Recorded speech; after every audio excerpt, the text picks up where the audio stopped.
আসসালামাইকুম। আমরা যারা মুরগি লালন পালন করি বা ছোট ঘর আছে, তো সবচেয়ে প্রয়োজন মুরগির ঘর জীবাণুমুক্ত রাখা, কারণ জীবাণু থেকেই বিভিন্ন ভাইরাস আক্রান্ত হয়। তো যার জন্য আমাদের যেটা করা উচিত, সবার প্রথমেই আমরা জীবাণুনাশক প্রতি সপ্তাহে কমপক্ষে 2 দিন আমাদের ঘরের চারপাশে বাদ দিয়ে ঘরের ভিতরে স্প্রে করা, স্প্রে মেশিন দিয়ে স্প্রে করা, এবং বাহিরে ঘরের বাইরে আশেপাশে দৈনিক একবার বা সপ্তাহে 3 থেকে 4 বার স্প্রে করা। তো এই যে এটা হচ্ছে জীবাণুনাশক, আমরা ইউনিক ইউরিন ইউজ করি। এটা 1 লিটার 1 ml পানিতে ইউজ করে আমরা এটা ইউজ করি। জীবাণুনাশক খুবই ভালো। এই যে, তো আশা করি আপনারাও অন্যান্য আরো অনেক কোম্পানি আছে, ইউজ করবেন।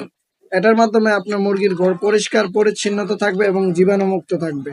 তো ইনশাল্লাহ আশা করি সবাই এটা ফলো করবেন। সালাম আলাইকুম।